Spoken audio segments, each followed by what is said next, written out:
when I first started, I was like everybody else. I got on the boat and I got excited when I saw dolphins. I was like, oh, they're over there. Look, they're right here.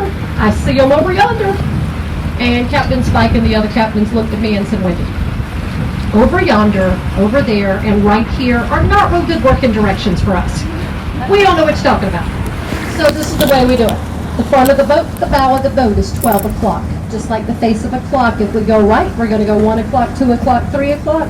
If we go left, we go 11, 10, and 9. That way we all know which direction to look in whenever we're looking for those dolphins. Now over to the right-hand side, you're going to be looking at a beautiful neighborhood of tiny homes here on the island known as Spanish Wells.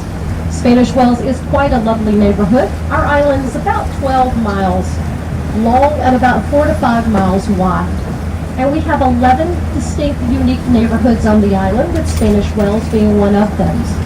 Now this neighborhood, many of the homes actually have a water view from their front yard and their backyard. On this side, of course, they have Broad Creek. On the other side, they have part of Calabogie Sound. Now the interesting thing about this neighborhood is that it pulls its name from American history.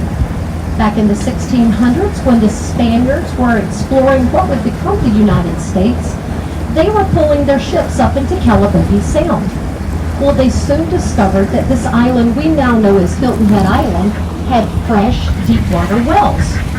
So they would pull their ships in, resupply with fresh water before they set sail on the open ocean. So hence the name Spanish Wells. Now, left-hand side of the boat is going to be one of my favorite parts of the Low Country. And you'll hear us use the word Low Country a lot here in South Carolina. What we're making reference to is a geographic region of our state. The Low Country starts south of Myrtle Beach, and it goes all the way down to the Georgia-South Carolina line, and it encompasses 11 of our counties. We refer to it as the Low Country because of its low elevation. We also have a large number of sea islands off the coast of our state. And on those sea islands, much like Hilton Head, you're going to have a lot of salt marsh. So out to the left of the boat is a beautiful example of a salt marsh. Now many times people look at a salt marsh and they go, oh, that's great, there's grass growing in the water. But what that actually is an entire ecosystem that sits out there. Salt marsh starts up on the top layer with the grass that you see. That is known as Spartina grass. Now, ironically, Spartina grass is actually a freshwater plant that, because of a special adaptation that it has, it thrives in salt water.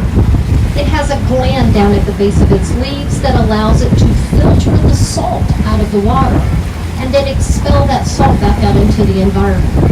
That Spartina grass also has a root system that's going down about 12 to 15 feet in depth. So it plays a large role in holding that salt marsh together. Salt marshes are home to anything from river otters to raccoons in the evenings. You can find different crustaceans and mollusks in there. We actually have 3 species of birds that nest exclusively in salt marshes. When migratory birds come through in the fall and the spring, they'll seek refuge in these salt marshes as well. Now underneath that Spartina grass, you're going to find another Low Country favorite, and that's our pluff mud. Anybody familiar with pluff mud? Oh, you've all seen it.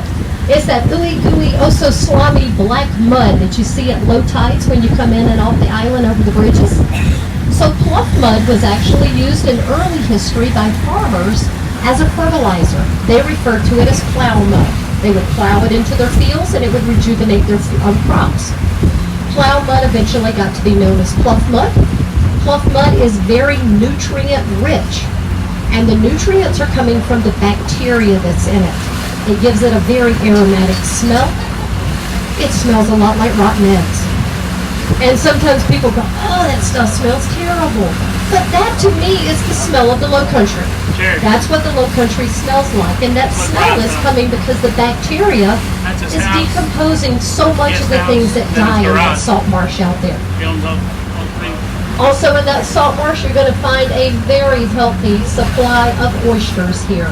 We have a very healthy oyster population here. And oysters are great water filters. So what one tiny oyster does in a day, and just one oyster, can filter about 50 gallons of water a day. So It's filtering out things like algae, nitrogen, and bacteria, keeping our waterways extremely healthy and clean. Now, many times when I tell people we have very clean water here, they look at me and go, are you sure? Because when I get in the ocean, I don't see my feet. How can that possibly be clean water? Well, the reason we don't see our feet when we get in the ocean is because of our tides. We are getting 2 high tides and 2 low tides here a day, which constantly keeps the sand and the silt stirred up. When you're on the beach, take a scoop of water in a bucket and just let it sit for a while. The sand will settle to the bottom and the water is nice and clear. Our water gets the green hue that you see in it from the phytoplankton that's in the water. Phytoplankton is also a good thing because that is a food source for a lot of your marine life. So at this point, we're going to officially be entering out into Calabogie Sound. Calabogie Sound. Calabogie is a Muskogee Creek Native American word that means deep water. And at high tide, we do have spots out here where the water can be anywhere from 68 to 70 feet in depth. And we have areas at low tide where the water can be only about 2 feet in depth. If you're not familiar, a sound is a body of water that is being surrounded by islands. Several of these islands are private islands. Starting over here in the far distance, about 1, 2 o'clock, you're going to have Bull Island, that is privately owned. This small island right here in front of us, about 11 o'clock, that is Buck Island, also privately owned. That one's currently being used as a wedding venue. Off in the far distance in front of us is going to be Defusky Island. And if you want to follow Hilton Head Island, it's going to be to the left-hand side of us. And we'll follow it as we come around Buck Island, and we'll be able to get down to near about the South Beach. And you'll see the end of the island there as well. Now from here, I'm going to turn on some music, let you enjoy the air conditioning, enjoy the ride. If you see dolphins, let us know. You are welcome to move about the boat, though I do have a very special request. If you go to the front of the boat, you see that little door up there? That is Captain Spike's line of vision. And when very tall people stand in front of Captain Spike, he can't always see where he's going. Now, I don't know about you, but I feel it very important for Captain Spike to be able to see where he's going, because he does indeed control the boat. So if we could just leave him a little spot there in the middle to see, that's great. If our little friends want to stand in front of him, you can sit on that knock box up there and look out.